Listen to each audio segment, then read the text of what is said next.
Morning बच्चों। आज हम पढ़ेंगे आपकी हिंदी के पाठ्य पुस्तक पाठ 4 कविता त्योहारों का देश। इस कविता में बताया गया है कि भारत में अनेक त्योहार मनाए जाते हैं। यहाँ के लोग उत्सव प्रिय हैं। यहाँ हर एक दिन, हर ऋतु और जीवन से जुड़े हर कार्यकलापों को उत्सव की भांति मनाया जाता है।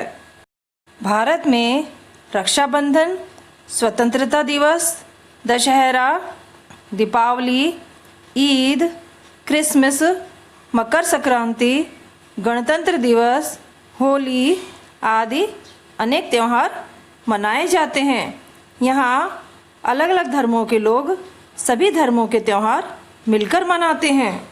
त्यौहार और उत्सव यहाँ की संस्कृति के अभिन्न अंग हैं, जो जीवन में उमंग और उत्साह का संचार करते हैं।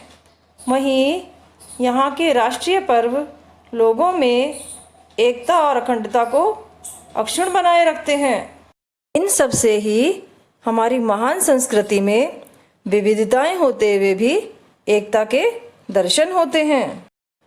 बच्चों, अब हम इस कविता का भावार्थ समझेंगे।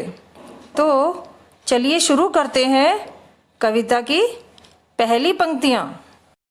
हुलस रहा माटी का कणकण। हुलस रहा मतलब प्रसन्न हो रहा, कणकण मतलब प्रत्येक अंश।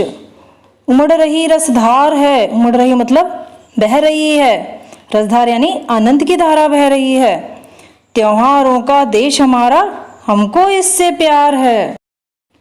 मन भावन सावन आते ही, मन भावन मतलब मन को अच्छी लगने वाली, हरियाली छा जाती है। राखी के दिन बहन खुशी से फूली नहीं समाती है। फूली नहीं समाना मतलब खुश होना। घर बाहर झूले ही झूले, गाते राग मल्हार हैं। राग मल्हार यानी वर्षा ऋतु में गाया जाने वाला एक राग। त्योहारों का देश हमारा, हमको इससे प्यार है। इन पंक्तियों का भावार्थ यह है कि हमारे देश की मिट्टी का कण कण प्रसन्नता से भरा है और यहाँ रस की धारा उमड़ रही है, यानी आनंद की धारा उमड़ रही है। अर्थात हमारे देश में प्रत्येक व्यक्ति के दिल में खुशियाँ भरी हुई हैं। वह उत्साह और उमंग से भरा हुआ है। हर एक के दिलों में दूसरों के लिए प्यार और सम्मान है।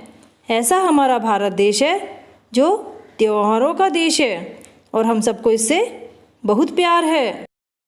जैसे ही सावन का महीना आता है, वह सबके लिए खुशियाँ ही खुशियाँ लेकर आता है। सब तरफ धरती पर हरियाली की चादर बिछ जाती है। राखी का त्यौहार भी इसी महीने में आता है। भाई बहन के प्यार के प्रतीक इस त्यौहार पर बहनें अपने भाई के राखी बांधकर बहुत खुश होती हैं। सावन में पेड़ों पर लगे झूलों पर झूलती महिलाएं वर्षा ऋतु का गीत गाती हुई अपनी खुशियाँ प्रकट करती हैं। उमंग भरे त्योहारों के हमारे देश से हमें बहुत प्यार है। अब दूसरी पंक्तियाँ हैं। आज़ादी के दिवस तिरंगा। आज़ादी के दिवस यानी स्वतंत्रता दिवस। तिरंगा यानी झंडा घर घर पर लहराता है। वीर शहीदों की गाथाएं। शहीदों यानी बलिदान होने वाले। गाथा यानी कहानियाँ हमको याद दिलाता है। मन भावों से भर जाता है। माँ की जय जयकार है। त्योहारों का देश हमारा, हमको इससे प्यार है। इन पंक्तियों का भावार्थ यह है कि स्वतंत्रता दिवस पर हम सभी भारतीय हर घर या हर जगह तिरंगा झंडा फहराकर आज़ादी का पर्व मनाते हैं। यह दिवस हमें देश की खातिर शहीद हुए लोगों की गाथाओं की याद दिलाता है। उनके बलिदान की वीरतापूर्वक कहानियाँ सुनकर हमारा मन श्रद्धा से भर जाता है। हम सभी भारत माता की जय जयकार कर प्रसन्नता प्रकट करते हैं। हमारा देश भारत त्योहारों का देश है और हमें इससे बहुत प्यार है। अब तीसरी पंक्तियाँ हैं। आता है हर वर्ष दशहरा, होते खेल तमाशे हैं। दिवाली पर दीपदान, फुलझड़ियाँ खील बताशे हैं। धूम धड़ाके और पटाखों की कैसी भरमार है। भरमार मतलब बहुत ज़्यादा होना। त्योहारों का देश हमारा, हमको इससे प्यार है। इन पंक्तियों का भावार्थ यह है कि वर्षा ऋतु के बाद आश्विन माह में प्रतिवर्ष विजयादशमी या दशहरा का पर्व होता है।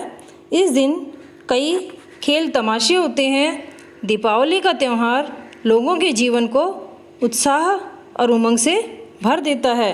इस पर्व पर सब जगह दीपक जलाकर रोशनी की जाती है, मिठाइयाँ बांटी जाती है, विभिन्न प्रकार की आतिशबाजी और पटाखे चलाकर अपनी खुशियाँ जताई जाती हैं।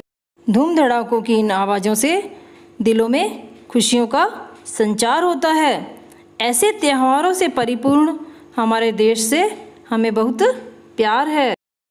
अब चौथी पंक्तियाँ हैं। भाईचारे का संदेशा ले ईद मुबारक आती है, मीठी खीर सेवइयाँ सबके मन को भाती हैं। इन पंक्तियों का भावार्थ यह है कि आपस में भाईचारे का संदेश देता हुआ ईद का पर्व आता है।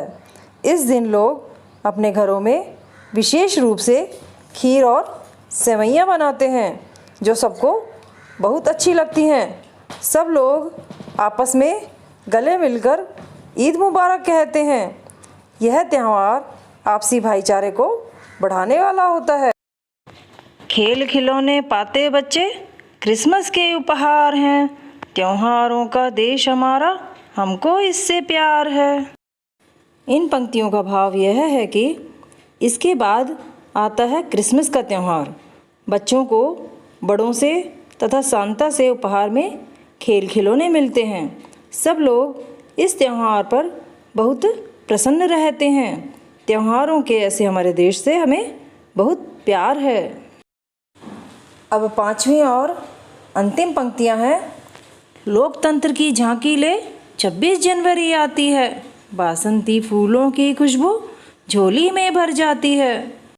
इन पंक्तियों का भावार्थ यह है कि 26 जनवरी को हमारे लोकतंत्र का उत्सव गणतंत्र दिवस राष्ट्रीय पर्व के रूप में अत्यंत हर्ष और उल्लास के साथ मनाया जाता है।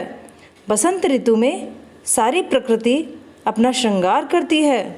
हर तरफ रंग बिरंगे फूल खिले होते हैं और उनकी खुशबू से वातावरण महक उठता है। होली में डफ ढोल मंजीरे रंगों की बौछार है, त्योहारों का देश हमारा, हमको इससे प्यार है। इन पंक्तियों का भावार्थ यह है कि फाल्गुन मास में होली का त्यौहार आता है। रंगों के इस त्यौहार में हर तरफ मस्ती का माहौल रहता है। डफ ढोल और मंजीरों के साथ लोग नाचते गाते हैं, एक दूसरे के रंग गुलाल लगाकर गले मिलते हैं। हमारा देश त्योहारों का देश है, इससे हमें बहुत प्यार है। धन्यवाद।